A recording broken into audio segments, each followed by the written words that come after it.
He mentioned UFC. He got real about Bray Wyatt and The Undertaker. They're not giving the belt back. Seth Rollins is a cheaper champion. He's just dropping bombs all night long, and Brock Lesnar gets paid a bunch to stand there. But he was there nonetheless. What did you guys think of that? Like, Daughters, you were there in person to hear it. In person, what did you think of Paul Heyman last night? Amazing. I'm surprised he didn't pass out. He just kept going and going and going, and it was like not even a breath in between. And he was just late. It was amazing. It was absolutely amazing. Usually, if anyone else would have talked that long, I would have gone up to go to the bathroom or get nachos. But I'm just totally. The audience was enthralled with it, weren't they? Oh gosh, yeah. I mean, completely. And like you said, when he dropped the UFC, I was like, "Ooh, unifying the UFC championship with." And he's calling out the people in power in the back and everything. It was tremendous. I don't want this. I mean, I know, being a wrestling fan, what's real in quotes. I don't know. Right. What's not, but there are moments like that where I just want to be like, they didn't know he was going to do that. Just because it makes me feel so. It just, you just want to get into it and think that. And that's the biggest thing is like make us believe enough of like maybe it wasn't supposed to do that. Maybe that wasn't supposed to happen. And it definitely feels like that with Heyman. Mm-hmm. Matt, what did you think watching that from home? I keep catching Matt off.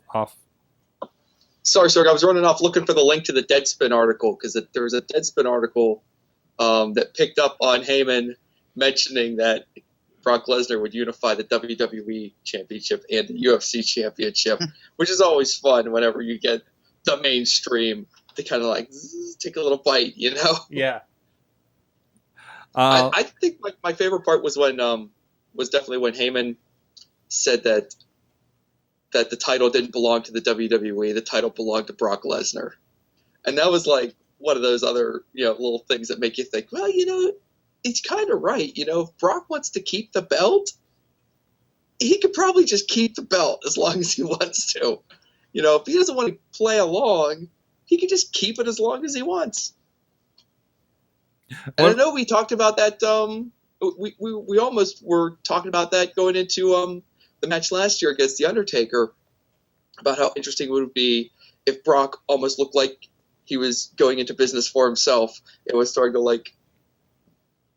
I hate the word shoot on The Undertaker, but wouldn't it be interesting if they kind of recycled that idea that we were kicking around a year ago and brought it up for this year's WrestleMania against Roman Reigns, against someone that no one really expects anything of from a legitimate fighting ability, and all of a sudden Brock Lesnar is like going side control on Roman Reigns, and everyone there is like, oh shoot, What about you, Bobby? So many places to go. What about you, Bobby? One of Paul Heyman's best promos, and that's saying something because Paul Heyman has had some of the best promos in the last couple years. Mm-hmm. I kind of made me want Brock Lesnar to win this match even more. I love the fact that they mentioned the Montreal Screwjob, and like, what are they gonna do about it? Like, it's Brock Lesnar. You're not gonna. Try to strong I love that when he said he's going to personally destroy anybody involved in a Montreal Screwjob situation at WrestleMania. No, they wouldn't leave alive. He wouldn't leave alive. And I would not put it past him to do that. To that point, I almost prefer they do that now. I was close to tweeting at Joe Dombrowski to say, "Are you ready for the next documentary for this?" MontrealTheory.com, by the way. Plugs. Could you imagine if they try and screw Brock Lesnar over, and then the WrestleMania post-show is literally just Brock tearing through every backstage tech and agent, just beating them up, and a cameraman following them 15 times in a row? It'd be like the final sequence of No Holds Barred. and that's right. Brock Lesnar is. I guess in this case, Brock Lesnar would be Rip, right? Mm-hmm. Yeah. Paul Heyman just yelling, like if he just grabs Vince McMahon and screams, "What's that smell?" That would be the best. Paul Heyman just calling everybody jerk ass. They're jockass. That's what it was. Jockass. Jockass. Term I've never heard anywhere else. Like, is this what they threw around the gym in the 80s? But that's a whole other kind of thing. I mean, the thing that really got me about Heyman's promo, it wasn't really mentioning the UFC, because with Brock out there, I figured he probably would say something. Mm-hmm. He essentially called Seth Rollins a low rent champion. Yeah. Like that, I'm like, ooh, that's a bit of a blow. That's a little, like, I don't think that was supposed to be in there. I'm sure it probably was on some point, but like saying WWE can't afford him, but they can afford Seth Rollins, like, that was a bit much. Could it have been planting a seed, though, of dissension? I mean, yeah. Could maybe Heyman turn on Lesnar and like go with maybe Seth Rollins? I do feel like just throwing it out there. I do feel like they've kind of done that, because they've done the kind of like Heyman kind of saying nice things, semi working with in the past, like Rollins and even Reigns to a certain point. He's like said good things about Reigns until this week, of course, when he talked about how his family is a bunch of savages, which I thought was a really interesting that was kind of wording. It's like, where are we going with this? I was like, and all that other fun the stuff. heads off of fishes. Yeah, I was like, are we getting a little racist here?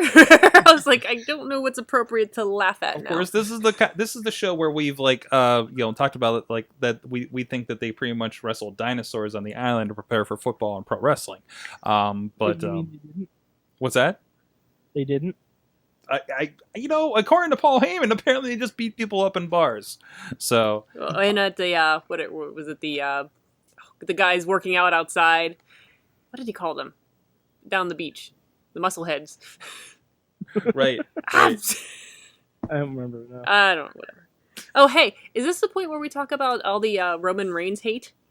Yeah. Also interesting that Pittsburgh was 100% on the Brock Lesnar side. Mm-hmm. Like I think I tweeted Pittsburgh likes ass kickers, and Brock Lesnar is their guy, right?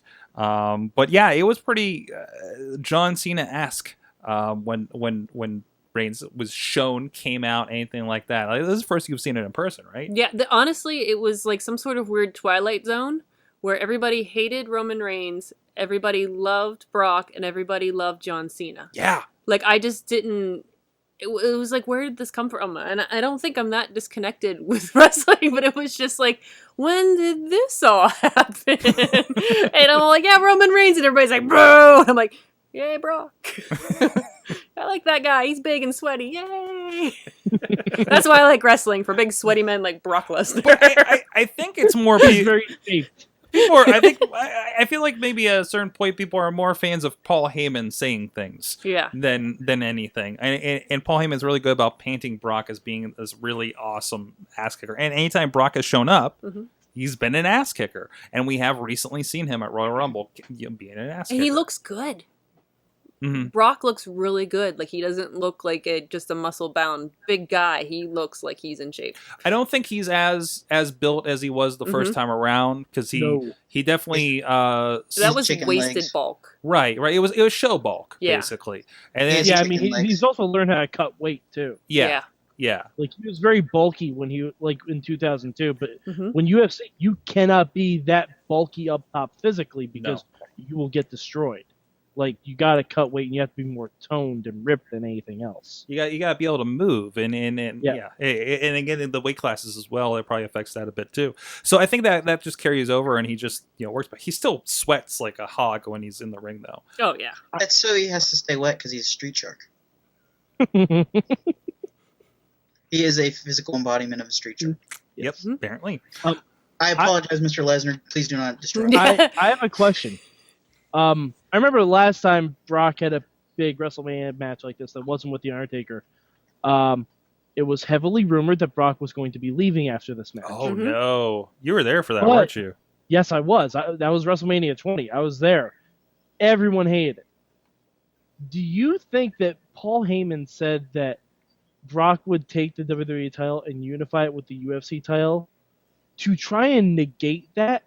Because any fan of wrestling or UFC would be like, that'd be fucking awesome.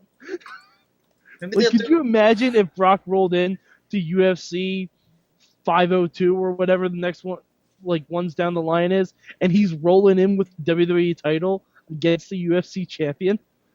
Maybe they'll do like a CM Punk thing where he left with the title and just show up at Comic-Con or wherever he wants to show up with it. Mm-hmm. Maybe he shows up as CM Punk's first opponent in UFC. They're different weight classes. I know, but could you imagine Brock Lesnar versus Phillip Brooks? It looked ridiculous when they Dana did pro White. wrestling, so I Dana could White not even thinking imagine about that. on the UFC because I mean, Punk looked tiny next to him, like it was almost unbelievable. Oh, yeah. And I like intergender wrestling, which is like, you know, on the surface kind of unbelievable, you know. But yeah, depends who's wrestling who. Mm-hmm.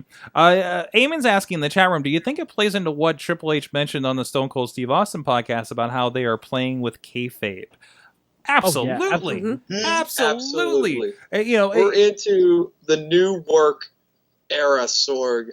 Everybody knows that the matches are being predetermined, so WWE has evolved, and they are now working us in a brand new way. And now, like we said before, we don't know where the reality lies. Is it on Total Divas? Probably not. Is it on one of these WWE Network specials they're putting together? Well, maybe, probably not. Is it on the Stone Cold podcast?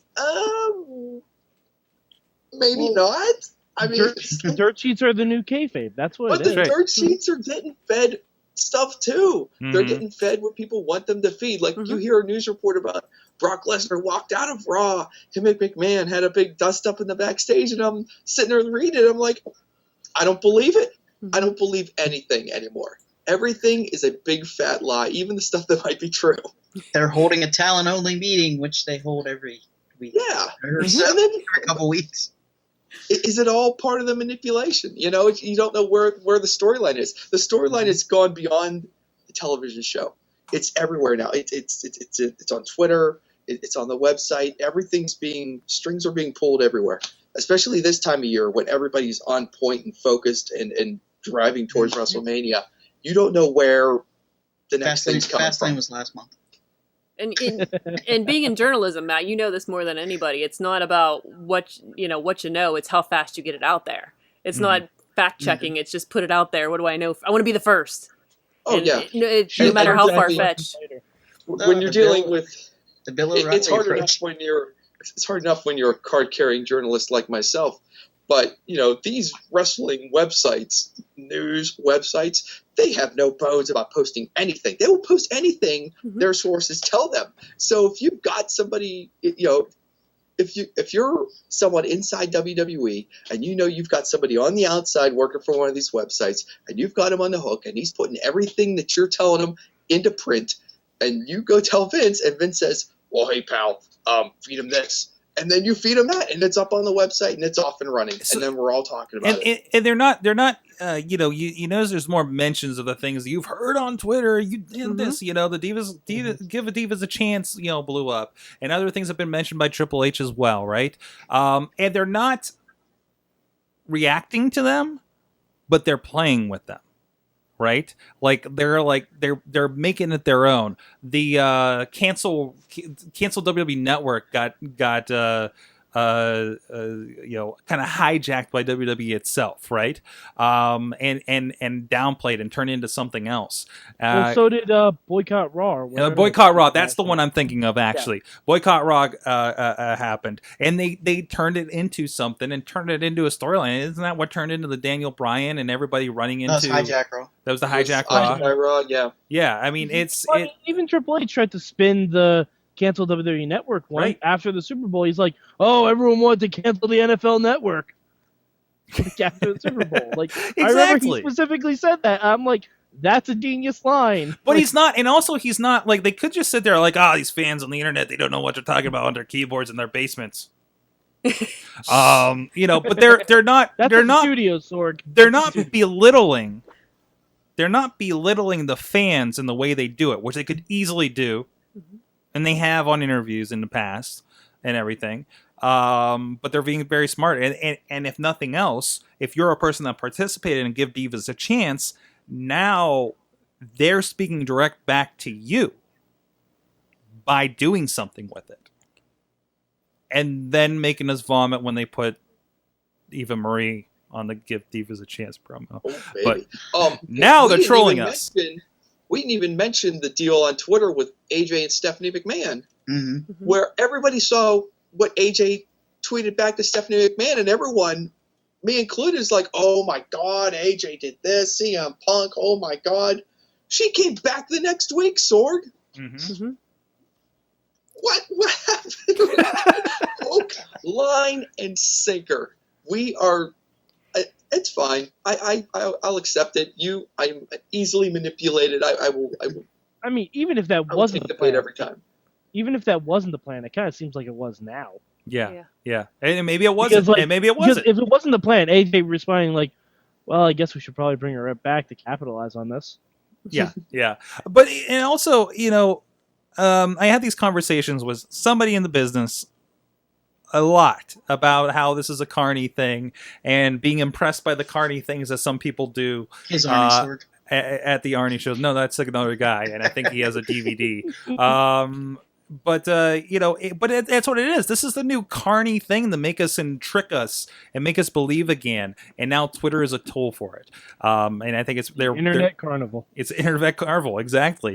It's kayfabing us via social media, and it's really, really fantastic. And I love it when I'm like, oh, they got me. I mean, we're looking at the next week. You're like, there's AJ. I thought there was a problem, and they're completely manipulating the message. They're big enough they can do that, and they're having fun with it, and everybody's going along for the ride, and I think it's pretty fantastic to watch. The WWE is one of the most social media savvy organizations out there. They've read the books, they've done the research, they know how to turn these things and around. Educated their workers. Yeah. Very well. There's some that screw up every once in a while, but even like ones that do speak out, like Darren Young about the going over the Arab Emirates and everything, but they're very, and this is after a really big false starts they've had before, and they just completely turned around on it, and they're one of the biggest. Sorg, you remember Tout?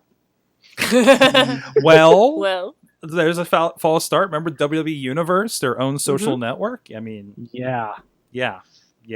You can only control the message so far. Well, we'll get into a little bit more about Raw from last night, including John Cena's creepy smile. But in the meantime, if I can find my mouse here, let's talk about supporting the show. And one way you can do that and get some really cool pro wrestling is going to IndieWrestling.com, or also known as PittsburghWrestling.com as well. IndieWrestling.us, PittsburghWrestling.com. I'm sorry, I'm mixing the message here. There you can pick up all the shows.